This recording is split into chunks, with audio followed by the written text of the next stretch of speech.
I am Dr. Tripat Kaur, a gynecologist in Jamshedpur.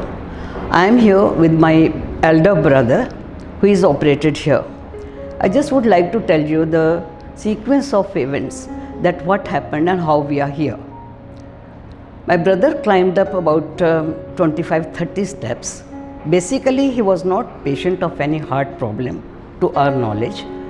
As he climbed up, he became a bit, he lost his balance, and we could watch him for some time that is, not able to walk. But then in front of us only, he was trying to sit on a chair, but he dropped down. And dropped down to the extent that he was unconscious, his respiration had stopped, and he was sweating. So I, being a doctor, in that particular place, it was a Gurdwara where there is, I don't know people, but there were 10 people around there. But I didn't know what to do. So immediately, as I saw there is no respiration, I started doing CPR because I'm a doctor, so I know what is CPR. So I started doing immediately and kept on doing, but doing that procedure, that time I didn't feel the pulse because I had no time. I know he's not breathing, and I kept on and on and on. About after 20 CPR pushes also, he was not responding, his breathing was not coming. Then I touched his pulse and I was not feeling pulse even. Then I thought, now there is no hope. But I did not leave the hope. I thought, let me go on if it works. And I carried on and on and on, and I think it must be 30 pushes. Then little voice came from his mouth. Funny voice, but I was still scared that is it something, the last breath is, air is going out. But no, within seconds of watching his face. But I must tell you that while doing that, I was telling those people who were around, don't give water, don't do anything, call for help, ambulance, doctor, whoever is available, because I had literally was losing hope. And I told them to keep the neck retracted, chin retracted, head down and chin retracted. That they did for me and kept on doing it. About 30-35, then I saw he's nodding his neck little bit. So I was, oh wow, he's come up, fine. Okay, then he started breathing, but it was shallow, but not shallow. It's okay. So next, in reassuring him, now keep lying down, keep lying down, keep lying down. Then he was struggling, he was restless, quite restless. So there was no convulsion or anything, but restless. Made him another 10-15, lie down, lie down. He was, trying to get up. I said, no, lie down, I won't let you get up. Then gradually, in 10-15 minutes, he wanted to sit, we made him sit. Then made him sit for another 10 minutes because there was no conveyance available. Ambulance didn't come by that time. Nobody, I think, could try, and they were so ignorant.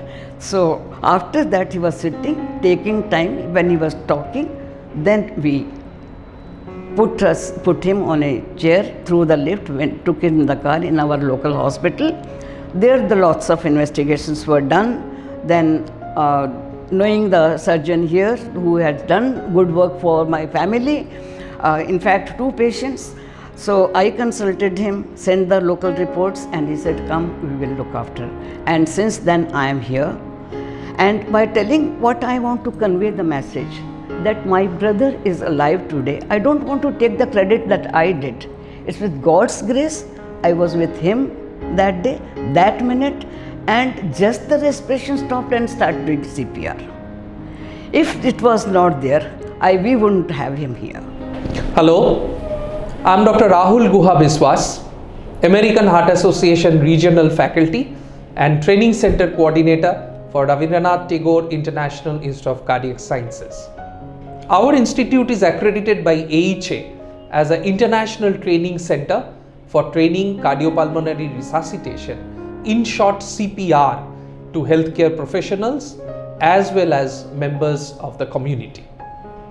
The successful resuscitation of Mr. Singh by his relative in a public place gave us the opportunity to provide definitive surgical treatment of his heart condition. This incident once again highlights the importance of learning to provide CPR by all adults as well as high school children. Cardiac arrest occurs when the heart suddenly stops beating.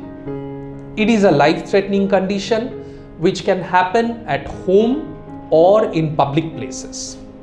Unfortunately, in India, only about 1 in 100 cardiac arrest victims receive CPR from family members or bystanders witnessing the cardiac arrest. Research has shown that prompt CPR by bystanders along with public access defibrillation can dramatically improve survival in these unfortunate victims of cardiac arrest. High quality CPR skills can be easily learned from experienced CPR instructors. I take this opportunity to encourage everyone to learn CPR and make a mark by saving lives of cardiac arrest victims in your home, at work, or in public places. Thank you so much. I'm Dr. Lalit Kapoor, cardiac surgeon at Rahul Tagore International Institute of Cardiac Sciences. I had this opportunity recently to operate a aortic valve replacement. But the interesting thing about this patient, Mr. Mahindra Singh, who came to us from Jamshedpur, is that he had an out-of-hospital cardiac arrest. Now, my role in this is just as a surgeon towards the end of the problem. But what happened before his admission to the hospital is what everybody needs to learn and know. Before he was admitted, he actually got diagnosed because he had a cardiac arrest while he was in the Gurudwara. There, bystanders and his sister and family members, they did a cardiopulmonary resuscitation, that is a CPR. Gave him pressure on the chest, and that's how they revived him. They continued this process for more than 10 to 15 minutes before he was revived sufficiently to be able to be shifted to a hospital in the city. Now this, subsequently the point was easy because he went to hospital, he got managed, he got diagnosed to have the heart disease and was referred to us for surgery. And that's all straightforward. But what needs to be emphasized is that patients who can be so sick as to get an out-of-hospital cardiac arrest can be revived by laymen, by public at large, by people who know how to do a CPR. Cardiopulmonary resuscitation is a basic skill and technique which every educated Indian should learn. It can be used anywhere. You might have patients who are drowning, patients who have falls, patients who have cardiac issues, patients who are electrocuted, and so on. So there are many opportunities to use CPR. And here is just an example where CPR saved a patient and brought him to a hospital from where he went back home. He's an 80-year-old man. He went back home after the operation. So he was first revived and then the surgery done. So I think we need to first credit and give credit to the people who revived him, and also to the CPR training programs in the city of Jamshedpur, where so many people know how to do this. We should make sure this is a national endeavor to teach everyone CPR. And want to give a message that CPR everybody should know. We doctors know, but own relations, maybe in your house you may need tomorrow for your brother, sister or father. When you're staying with our senior citizens, most of us. So this, if God has to help, this is the only thing you can do. Because calling for an ambulance, you should try everything. Tell people around, get the ambulance, get the facility. But please, please, learn this procedure, CPR. It's very important. All of us should do, and we should do it. Thank you.